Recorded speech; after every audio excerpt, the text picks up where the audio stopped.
Hello students, welcome to my class. हमने अपनी पिछली कक्षा में यूनिट फर्स्ट के फोर्थ पार्ट के अंतर्गत नागरिक शास्त्र का अन्य विद्यालयी विषयों से सह संबंध यह टॉपिक स्टार्ट किया था। आपको याद होगा हम अपनी पिछली कक्षा में सह संबंध किसे कहते हैं, किसने इसकी शुरुआत की शिक्षा में, ये सब कुछ पढ़ चुके हैं। और इसके साथ ही मैंने आपको पढ़ाया था नागरिक शास्त्र का हिस्ट्री के साथ क्या सह संबंध है या दोनों किस तरह से आपस में एक दूसरे के साथ जुड़े हुए हैं। इस बात पे हम चर्चा कर चुके थे, आप सबको याद ही होगा। और आज हम बात करने वाले हैं उसी विषय के अंतर्गत नागरिक शास्त्र के अन्य विद्यालयी विषयों से क्या क्या सह संबंध है, क्या संबंध है उसका, उसकी बात करेंगे हम।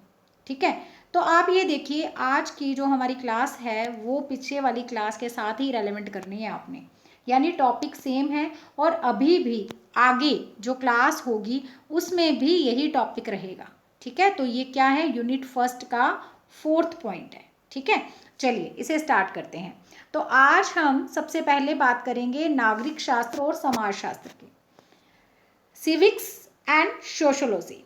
देखिए सिविक्स क्या करता है हम सभी को पता है, सोशोलॉजी क्या करता है हम सभी को पता है, समाज शास्त्र अध्ययन करता है समाज का अध्ययन करता है। समाज किससे बना है, मैं इसमें लिखा हुआ आपको पढ़ाने से पहले थोड़ा सा आपको समझाना चाहूँगी, आपको बताना चाहूँगी कि आखिर ये चीज़ें हैं क्या, ये दोनों विषय क्या करते हैं। तो बच्चों अगर मैं समाज शास्त्र का नाम लेती हूँ तो हम सभी को पता है समाज शास्त्र क्या करता है, समाज का अध्ययन करता है। समाज किससे बना है, मानव से बना है। ठीक है, मानव से बना, यही बात होती है। फिर समाज की इकाइयाँ कौन कौन सी है, परिवार, विद्यालय, आसपास का जो पास पड़ोस है, ये सारी इकाइयाँ किसकी हैं, समाज की। तो इन सब का अध्ययन कौन करता है, इन सब का अध्ययन करता है समाज शास्त्र। अब आप मुझे एक बात बताइए, इन सब का अध्ययन करना मतलब मानव का अध्ययन करना, क्या मानव के शरीर का अध्ययन करता है, नहीं, मानव के जीवन का अध्ययन करता है समाज शास्त्र। सही बात कर रही हो ना, समाज बना है मानवों से। अब जब समाज शास्त्र समाज का अध्ययन करेगा तो इसका मतलब वो किसका अध्ययन कर रहा है, समाज अगर मानव से बना है तो इसका मतलब वो किसका, मनुष्य का, मानव का, सामाजिक नागरिकों का अध्ययन कर रहा है। ठीक है, और क्या करता है फिर, अगर उसका अध्ययन करेगा, अगर मानव का अध्ययन करेगा तो मानव के अंतर्गत क्या, उसके जीवन का अध्ययन करेगा ना। तो उसके जीवन के अंतर्गत बहुत सारे पक्ष हैं। जैसे मैं बात करूं आपसे, उसके जीवन की एक आर्थिक स्थिति है, एक राजनीतिक पक्ष है, या फिर एक सभ्यता, उसकी एक रीति रिवाज, एक संस्कृति को वो अपनाता है। तो ये सारी चीज़ें क्या हुई, सामाजिक स्थिति हुई उसकी। और इसका अध्ययन करने का काम कौन सा विषय करेगा, समाज शास्त्र। अब आ जाओ नागरिक शास्त्र पे। नागरिक शास्त्र क्या करता है, उसका काम है नागरिकों को आदर्श नागरिक बनाना। हम सभी जानते हैं वो क्या करता है, नागरिकों को यानी विद्यार्थियों को आदर्श नागरिक बनाता है। वो नागरिकों को उनके अधिकारों और कर्तव्यों से परिचित कराता है या उनके राजनैतिक जीवन की बात करता है। ये बात स्पष्ट है ना, क्योंकि यही सब्जेक्ट है जो यहाँ नागरिक शास्त्र है और आगे जाकर के बड़ी कक्षाओं में इसका नाम क्या हो जाता है, राजनीति विज्ञान, पॉल साइंस हो जाता है ना इसका नाम। तो इसका मतलब ये क्या करता है, मानव जीवन के राजनैतिक पक्ष की बात करता है। तो जब समाज शास्त्र मानव के जीवन की या समाज के अध्ययन की बात करता है तो क्या वो राजनैतिक पक्ष की बात नहीं करता, करता है ना। तो इस तरह से ये दोनों सब्जेक्ट का एक जैसे नहीं हुए। अब जो इसमें लिखा है वो पढ़ते हैं, चलिए मेरे साथ। समाज शास्त्र के अंतर्गत संपूर्ण समाज आता है। समाज शास्त्र के द्वारा समाज के समस्त पहलुओं का अध्ययन किया जाता है, जैसे सामाजिक रीति रिवाज, नैतिकता, आर्थिक स्थिति, राजनीतिक स्थिति, सभ्यता, संस्कृति आदि। नागरिक शास्त्र समाज के एक अंग अर्थात राजनीतिक अंग की पूर्ण व्याख्या करता है। नागरिक शास्त्र समाज के नागरिकों के कर्तव्य तथा अधिकारों की व्याख्या करता है, अर्थात वह विकसित समाज की बात करता है। बात समझ में आ गई होगी, जो चीज़ मैं आपको समझाना चाह रही थी वही चीज़ इसमें लिखी है जो मैंने आपको बता दी है बोल करके, और समझ भी आ गई होगी। फिर से अगर बात करें इसको पढ़ने के बाद, देखिए ये क्या बता रहा है कि समाज शास्त्र समाज का अध्ययन करेगा। समाज कोई दिखने वाली वस्तु नहीं है, हम पहले की कक्षाओं में ये बात कर चुके हैं।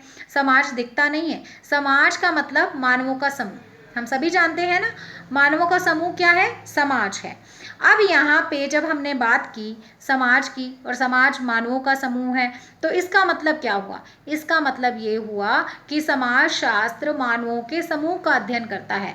तो मानव के शरीर का अध्ययन नहीं करता, उसके जीवन का अध्ययन करना है। तो उसके जीवन के बहुत सारे पक्ष हैं मानव के। राजनीतिक पक्ष है, आर्थिक पक्ष है, उसकी सभ्यता है, यानी उसका जो सामाजिक जीवन है उसमें आता है ना सभ्यता, संस्कृति, रीति रिवाज, तो उसके जीवन का एक सामाजिक पक्ष भी है। तो समाज शास्त्र इन सारे पक्षों का अध्ययन करता है। लेकिन जब नागरिक शास्त्र की बात की जाती है तो नागरिक शास्त्र उसके राजनीतिक जीवन की बात करता है मानव के। तो राजनीतिक जीवन भी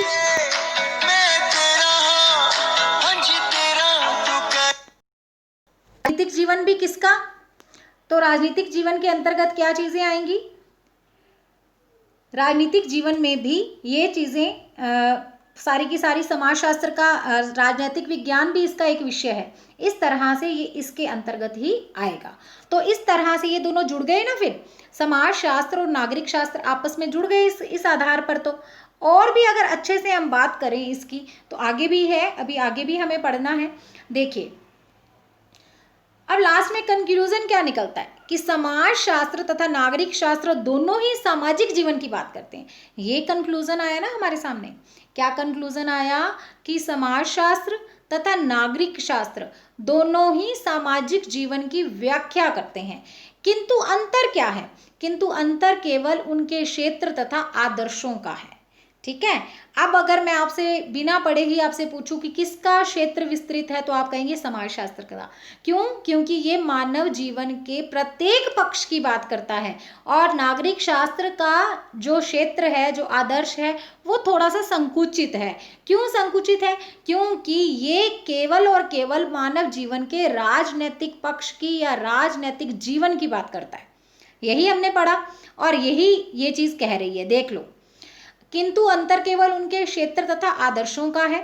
समाज शास्त्र का क्षेत्र विस्तृत है, नागरिक शास्त्र का अपेक्षाकृत संकुचित। स्पष्ट है कि नागरिक शास्त्र अपनी विषय वस्तु समाज शास्त्र से ही प्राप्त करता है। हाँ, तो नागरिक शास्त्र ने केवल राजनीतिक पक्ष की बात करनी है, समाज शास्त्र संपूर्ण सामाजिक जीवन यानी मानव जीवन की बात कर रहा है, समाज की बात कर रहा है। तो इसका मतलब नागरिक शास्त्र को अपनी विषय वस्तु, अपना कंटेंट कहाँ से मिलेगा? समाज शास्त्र से मिलेगा। तो इससे क्या स्पष्ट होता है कि नागरिक शास्त्र और समाज शास्त्र का आपस में गहरा सहसंबंध है। इन दोनों को जोड़ करके ही, इन दोनों में समन्वय स्थापित करके ही पढ़ाया जाना चाहिए। ठीक है, सहसंबंध इनके अंदर, समन्वय इनके अंदर स्पष्ट हो गया ना इन बातों से। तो चलो आगे बढ़ते हैं। अब देखिए बच्चों, अगला जो सब्जेक्ट जिसके साथ हमने सिविक्स का कॉरिलेशन, सहसंबंध स्थापित करना है, वो है अर्थशास्त्र। अब हम पढ़ेंगे नागरिक शास्त्र तथा अर्थशास्त्र के बारे में। ठीक है, और इसे पढ़ने से पहले सिविक्स और इकोनॉमिक्स का किस तरह से कॉरिलेशन है, इसे पढ़ने से पहले मैं आपको अपनी भाषा में थोड़ा सा बता दूं। मैंने बात की नागरिक शास्त्र क्या करता है? मनुष्य में, नागरिक में आदर्श नागरिकता के गुणों को विकसित करता है। यही बात है, मनुष्य के उसके अधिकारों की और कर्तव्यों की उसको बताता है, सूचना देता है कि आपके पास ये अधिकार है और आपके ये कर्तव्य हैं। ठीक है, ये समझ में आ गया। विद्यार्थियों को आदर्श नागरिक बनाता है और इसके साथ साथ ही उनको उनके अधिकारों और कर्तव्यों का ज्ञान कराता है नागरिक शास्त्र। ये बात हम शुरू से लेकर के, जब से हमने कॉन्सेप्ट पढ़ा है तब से हम ये बात कर रहे हैं और ये तो हमारे दिमाग में पूरी तरह से फिट हो चुकी है। आज हम बात कर रहे हैं जब अर्थशास्त्र की। अर्थशास्त्र क्या करता है? आर्थिक क्रियाओं का अध्ययन करता है। मानव की जो आर्थिक क्रियाएं हैं, यानी जो पैसा है, मनी है, उसकी बात करता है। ठीक है, आर्थिक क्रियाओं के अंतर्गत भी उसकी जो भी जैसे हम कहें कि उस पैसा कहाँ से आता है, उत्पत्ति कैसे होती है, फिर वितरण कैसे होता है, उसका उपभोग कैसे करना चाहिए, फिर विनिमय यानी बचत कैसी करनी चाहिए, विनिमय कैसा करना चाहिए, ये सारी की सारी बातें अर्थशास्त्र, इकोनॉमिक्स करता है। अब एक बात बताओ मुझे, जब कोई व्यक्ति गरीब है, बहुत ही गरीब है, खाना नहीं बन रहा उसके घर में, रोटी, कपड़ा, मकान, ये हमारी मूलभूत आवश्यकताएं हैं, लेकिन उस व्यक्ति की ये मूलभूत आवश्यकताएं भी पूरी नहीं हो रही, तो क्या वो व्यक्ति अपने कर्तव्यों का पालन कर पाएगा? बताइए जरा मुझे। हमारे घर में खाना नहीं बन रहा, ठीक है, हमें इतनी परेशानी आ रही है और कोई मुझे आकर के लेक्चर दे कि आपका ये फ़र्ज़ है और आपको देश के लिए ऐसा करना चाहिए और आपको अपने राज्य के लिए ऐसा करना चाहिए और आपको अपने जो समाज है उसके लिए ऐसा करना चाहिए, क्या मेरे को उसकी बातें अच्छी लगेंगी? नहीं, बिल्कुल नहीं लगेंगी। मेरा पेट खाली है, मेरी मूलभूत आवश्यकताएं पूरी नहीं हो रही, मेरी जो आर्थिक स्थिति है वो बहुत ही ज़्यादा, हम कह सकते हैं कि ख़राब है, निम्न स्तर की है, मुझे क्या अच्छा लगेगा? मेरे को तो उससे बात करना भी अच्छा नहीं लगेगा। मैं उसको ये कहूँगी कि मुझे लेक्चर मत दे, मुझे मत बता मुझे क्या करना है क्या नहीं करना। ये समाज मेरे को मेरी गरीबी से उभार नहीं पा रहा है, ये समाज मुझे रोटी कपड़ा मकान उपलब्ध नहीं करा पा रहा है, मुझे क्यों समाज के प्रति कर्तव्यों का पालन करना है? मुझे नहीं चाहिए, मेरे को नहीं, मत बता कि मेरे अधिकार कौन से हैं, मेरे कर्तव्य कौन से हैं। तो हमारी सबसे पहली चीज़ क्या होती है कि हमारी आर्थिक स्थिति इतनी स्टेबल हो, हमारी आर्थिक पोजीशन जो हमारी इकोनॉमिक पोजीशन है वो इतनी स्टेबल हो कि हम केवल कम से कम अपनी मूलभूत आवश्यकताओं की तो पूर्ति कर पाएँ। तभी तो बात आएगी आदर्श नागरिक बनने की, तभी तो बात आएगी अपने अधिकार और कर्तव्यों का पालन करने की। मुझे कोई सूचना नहीं चाहिए अगर मेरा पेट खाली है तो यही चीज़ यहाँ लिखी हुई है। अब हम इसे पढ़ते हैं। अर्थशास्त्र मनुष्य की आर्थिक क्रियाओं का अध्ययन करता है। यह समाज के उस अंग का वर्णन करता है जिसमें धन की उत्पत्ति, वितरण, उपभोग तथा विनिमय संबंधी क्रियाएं निहित रहती हैं। यही मैंने आपको बताया।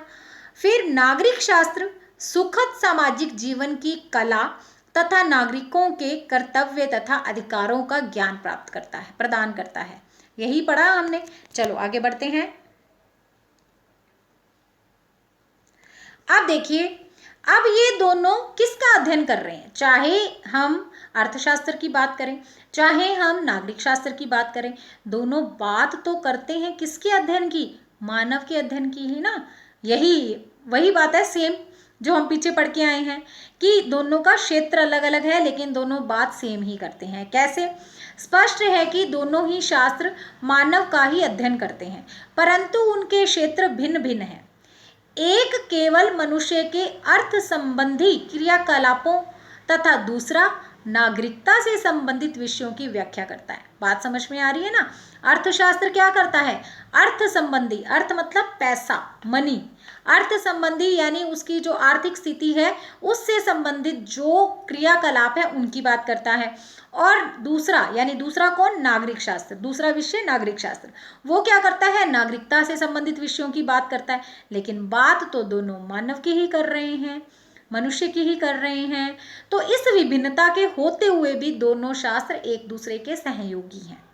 जब अर्थशास्त्र धन की उत्पत्ति तथा वितरण का विवेचन करता है तो उसे नागरिक शास्त्र की आवश्यकता पड़ती है। नागरिक शास्त्र इस बात के लिए कानून बनाता है कि नागरिक पर कौन कौन से कर लगाए जाएं। अब कर लगाने का काम भी किया जाता है। मनुष्य की आर्थिक स्थिति के आधार पर उस पर विभिन्न प्रकार के कर लगाए जाते हैं। आप सभी जानते हैं, आप जिस स्टेज पे हैं, जितनी पढ़ाई आपने की, आपको सब नॉलेज है। आप एक जिम्मेदार नागरिक हैं, आपको पता है कैसे कैसे कर हमें देने होते हैं। रिटर्न भरनी होती है, जीएसटी और ये सब कुछ देना होता है। तो ये सारे क्या हैं? हम पे लगाए गए कर ही तो हैं, ये नागरिक कर हैं, हमें पे करने होते हैं। ठीक है, ये हमसे मूल्य वसूला जा रहा है भारत के नागरिक होने का। जिसके पास जितना पैसा है उतना ही उसको रिटर्न भरना पड़ेगा, उसको जो है वहाँ पे आयकर विभाग को देना पड़ेगा। आपको सब कुछ पता है। तो ये उसकी ही बात कर रही है। और ये कर कौन निर्धारित करता है? ये कर नागरिक शास्त्र निर्धारित करता है। और काम किसका है? काम है अर्थशास्त्र का। तो दोनों मिल गए ना, इकट्ठे हो गए। अब देखो, नागरिक शास्त्र इस बात के लिए कानून बनाता है कि नागरिक पर कौन कौन से कर लगाए जाएं। पहले तो उसने कानून बना दिया कि इस पे ये कर लगाए जाएं, फिर देखो तथा उन्हें किस विधि से वसूल किया जाए। इसके साथ ही नागरिक शास्त्र यह भी कहता है कि इन करों को देना नागरिक का मुख्य कर्तव्य है। पहले नागरिक शास्त्र ने खुद ही क्या लगाए? कर लगाए। उसके बाद क्या कहा कि कर देना मनुष्य का कर्तव्य है। अब जब कर्तव्य के रूप में कोई चीज़ हमें मिली है तो हमें तो फिर वो अदा करना ही पड़ेगा, है ना। और कर्तव्यों में ये हमारे आता है, एक आदर्श नागरिक के कर्तव्यों में है कि उसे उस पर लगाए गए जो भी कर हैं उसे टाइम से अदा करने चाहिए। ऐसा नागरिक ही एक आदर्श नागरिक कहलाता है, जो कि नागरिक शास्त्र का विषय है। आदर्श नागरिकों का निर्माण करना, उनके अधिकारों, उनके कर्तव्यों का उनको ज्ञान कराना और फिर उनसे उनकी पालना भी कराना, केवल ज्ञान नहीं करवाना, उनसे उनकी पालना भी कराना। ये काम किसका है? नागरिक शास्त्र का। तो यहाँ पे ये बात स्पष्ट होगी कि उसने अर्थशास्त्र को पहले तो कर बना करके दे दिए, फिर विधि भी बता दी कि इस तरह से आप इस विधि से आप करों को वसूल कर सकते हो, हेल्प कर दी अर्थशास्त्र की। अब देखो अंत में क्या किया, अंत में उसने अपने ही विषय के अधीन रख करके नागरिकों को ये कह दिया कि ये आपका कर्तव्य है। तो ये फिर कर्तव्य बना दिया, तो इसका मतलब अब इन करों को तो मनुष्य को देना ही पड़ेगा। और इस प्रकार नागरिक शास्त्र जनहित का सिद्धांत अर्थशास्त्र को प्रदान करता है। जनहित मतलब उसको अपने कर अदा करने हैं, ये उसका कर्तव्य है, उसको इस कर्तव्य की पालना करनी है, तो हो गया ना जनहित का सिद्धांत। तो नागरिक शास्त्र ने ये जनहित का सिद्धांत बना करके किसको सौंप दिया, किसको दे दिया? उसने दे दिया अर्थशास्त्र को। अब देखिए, जिस समाज में मानवीय आवश्यकताओं की पूर्ति नहीं की जाएगी वहां सफल नागरिकता असंभव है। मैंने यही लाइन बताई थी ना, पेट खाली है तो कहां से हमें अपने अधिकार कर्तव्य अच्छे लगेंगे? नहीं। जिस समाज में मानवीय आवश्यकताओं की पूर्ति नहीं की जाएगी वहां सफल नागरिकता असंभव है। वहां के नागरिक सफल नागरिक नहीं बन सकते। नागरिकों के द्वारा अपने कर्तव्यों का पालन करना असंभव है। नागरिक अपने कर्तव्यों का पालन भी नहीं करना चाहेंगे। नागरिकता की सफलता के लिए, यानी नागरिकों को आदर्श नागरिक बनाने के लिए समाज में उत्पादन के साधनों पर अधिकार एक वर्ग विशेष का ही नहीं बल्कि समस्त जनता का होना चाहिए। किसी वर्ग विशेष का उस पर अधिकार नहीं होना चाहिए बल्कि संपूर्ण जनता का अधिकार होना चाहिए।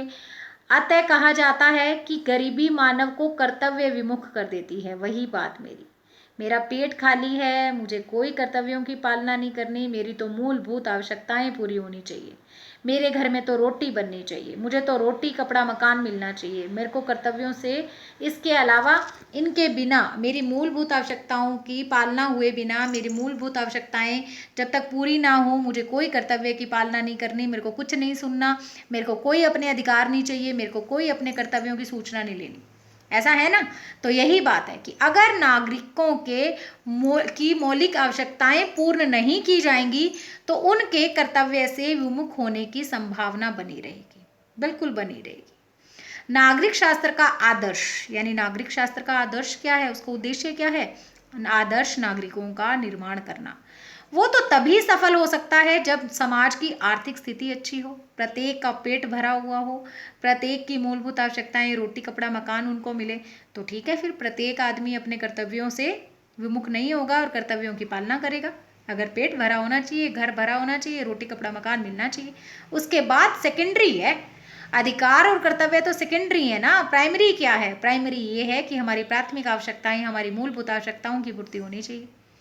तो इस तरह से नागरिक शास्त्र का जो आदर्श है, आदर्श नागरिकों का निर्माण करना, ऐसे समाज का निर्माण करना जहाँ पे नागरिक आदर्श हो, अपने अधिकार और कर्तव्यों के प्रति पूरी तरह से जागरूक हो। ये कब सफल होगा? जब नागरिकों का पेट भरा होगा, जब समाज की आर्थिक स्थिति अच्छी होगी।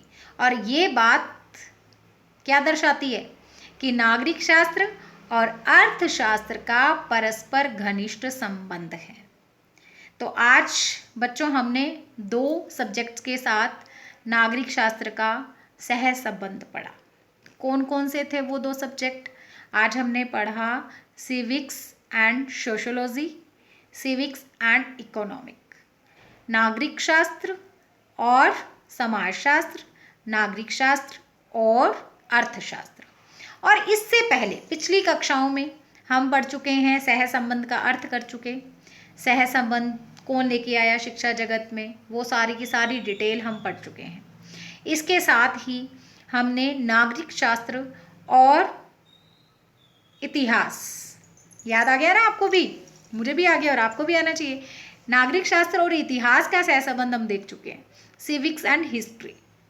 और आज हमने ये 2 टॉपिक कर लिए, ये 2 सब्जेक्ट के साथ कॉरिलेशन देख लिया सिविक्स का। तो टोटल हमने 3 सब्जेक्ट के साथ इसको कॉरिलेट कर लिया।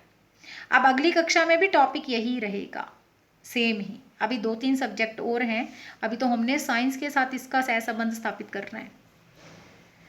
सोच के अटपटा तो नहीं लग रहा? सामान्य विज्ञान के साथ इसका सहसंबंध अटपटा लग रहा है सुनने में? नहीं लगना चाहिए।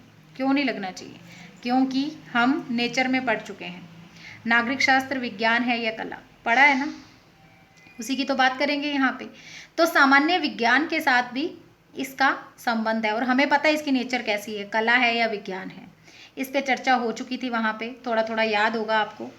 और यहाँ पे हम इसका सहसंबंध करेंगे, कॉरिलेशन करेंगे। किसके साथ? सामान्य विज्ञान के साथ, जनरल साइंस के साथ। इसके अलावा भी हम करेंगे इसका सहसंबंध लिटरेचर के साथ, साहित्य के साथ भी इसको जोड़ देंगे, सिविक्स को।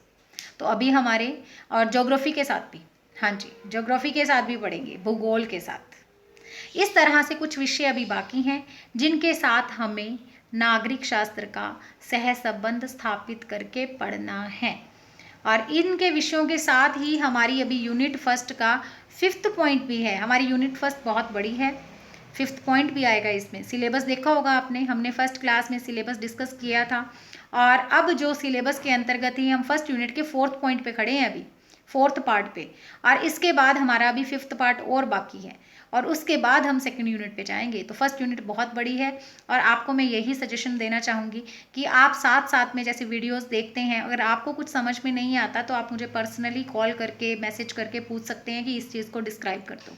और अगर समझ में आ रहा है तो फीडबैक भी देना कि हाँ हमें समझ में आ रहा है। तो इस तरह से आपकी आज की क्लास कंप्लीट होती है। और उम्मीद है कि आप सारी वीडियोस देख रहे होंगे और इसको पढ़ करके आपको ज्ञान की प्राप्ति हो रही होगी, अधिगम हो रहा होगा। शिक्षण के बाद अधिगम होता है, आप जानते हैं अच्छी तरह से। तो मेरे शिक्षण यानी मेरे वीडियो बनाने के बाद, मेरी मेहनत लगाने के बाद, अब मेरे शिक्षण के बाद आपका अधिगम हो रहा होगा। ठीक है बच्चों, अब हम मिलेंगे अगली कक्षा में। इसी ही पॉइंट के आगे इसको लेकर के जाएंगे, फर्स्ट यूनिट के 4th पॉइंट को ही पढ़ेंगे, नागरिक शास्त्र का बाकी विषयों के साथ सहसंबंध पढ़ेंगे। Okay, bye bye. God bless you.